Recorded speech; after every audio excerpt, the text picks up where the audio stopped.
presidenciáveis agendando visita a Santa Catarina? É verdade, já tiveram vários por aqui. Ciro Gomes, Álvaro Dias, Lula da Silva, quando ainda era.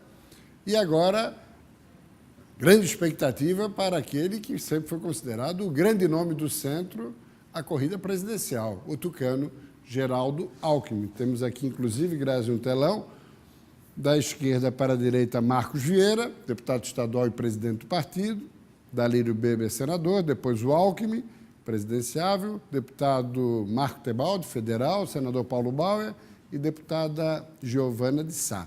Esse quinteto tucano catarinense participou ontem em Brasília de uma reunião convocada por Alckmin, que também é o presidente do PSDB nacional, para estabelecer estratégias com vistas ao pleito. E foi deixado muito claro por Alckmin que os estados vão ter autonomia para encaminhar entendimentos, coligações, alianças. A liberdade é absoluta. Ele não pretende interferir. E que se o PSDB de Santa Catarina tem nomes para indicar ao quadro majoritário, pois muito bem, busque o seu próprio caminho. Tudo leva a crer que o PSDB não coligará com o PMDB, com o MDB. Michel Temer já jogou a toalha, o nome deve ser Henrique Meirelles, que chegou a ser cotado para vice de Alckmin, mas os tucanos não querem carregar o desgaste do governo Michel Temer. Aqui em Santa Catarina, com esse encaminhamento, tudo caminha para a candidatura de Paulo Bauer ao governo do Estado. Resta saber se, em coligação com PSD e PP, possibilidade de abrirem mão de uma pré-candidatura Gelson Merizo, Espírito de Almin, até há, mas, por hora, as conversações não avançaram. Tem também, na outra ponta, o PMDB, que tem Eduardo Moreira e Mauro Mariani, mas dificilmente o PMDB irá para uma terceira eleição sem cabeça de chapa, terceira eleição consecutiva. Então, o PSDB poderá buscar uma chapa própria, ou com Paulo Bauer ao governo, ou eventualmente Napoleão Bernardes. Aí vai depender da evolução do quadro, meu caro Fernando. Já que você está falando de presidenciáveis em Santa Catarina, Flávio Rocha também deve vir ao Estado agora no final do mês. É verdade, 22. É verdade. Bolsonaro já esteve aqui várias vezes, né? Então, agora é a invasão dos presidenciáveis. Corrida, como? O que representa Flávio Rocha nessa corrida? Eu acho que ele já foi um nome lá atrás ligado a Fernando Collor.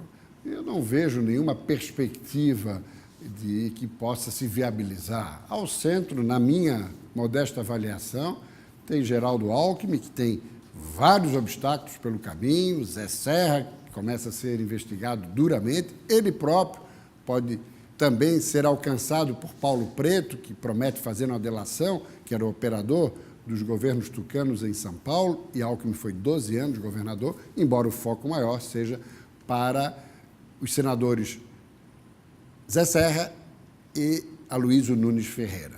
E também tem a condenação de Eduardo Azeredo em Minas, também em Minas, o senador Aécio Neves, que já virou réu, então tem dificuldades Alckmin. Mas os nomes ao centro, para responder mais diretamente à sua indagação, Fernando, que eu vejo melhores perspectivas para frente, seriam o próprio Alckmin e Álvaro Dias. E uma incógnita em relação a Henrique Meirelles, que é quem pilotou todo o processo econômico aí dos últimos 2 anos.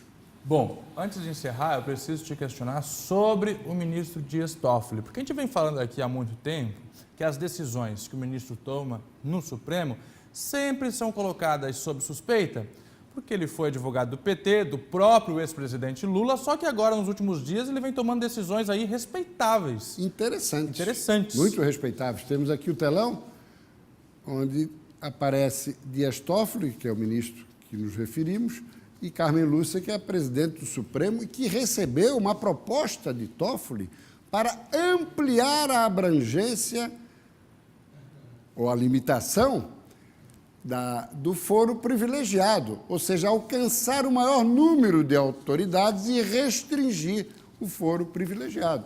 Porque o Supremo aprovou em relação a deputados e senadores, mas a ideia não é ficar apenas nos parlamentares, alcançar também ministros de tribunais superiores, ministros de Estado, desembargadores, procuradores, promotores, conselheiros. E essa iniciativa surpreende justamente pelo que você colocou, pela ligação dele, histórica, com o PT. Ele que sucede Carmen Lúcia em setembro. E com essas posições, o que ocorre? Com essas posições, ele ganha um pouco de moral perante o judiciário e perante a opinião pública para essa investidura. Ele que, inclusive, também votou contra o recurso da defesa de Lula, foi um julgamento virtual contra o recurso que queria a liberdade de Lula da Silva. Aliás, esse recurso já foi para o espaço, porque já 3 votos contrários. Portanto, vem se havendo muito bem o senhor Dias Toffoli, meu caro Fernando e Udiane. Por isso que temos uma pergunta agora aqui de um telespectador, de um internauta, vamos colocar na tela. É o Rafael. O Rafael gosta de política. Ontem o Rafael fez um outro questionamento para você, Prisco. Ele coloca o seguinte: os catarinenses vão querer colar as suas candidaturas com os nomes nacionais envolvidos em investigações? É um questionamento que ele faz. É muito pertinente, Rafael, muito pertinente a sua indagação. Inclusive, na reunião de ontem de Alckmin, ele deixou muito claro, os estados, o PSDB nos estados, inclusive Santa Catarina, não precisa se preocupar com as candidaturas nacionais. Façam as suas alianças e depois se vê como a coisa vai ser linkada em relação às candidaturas presidenciais.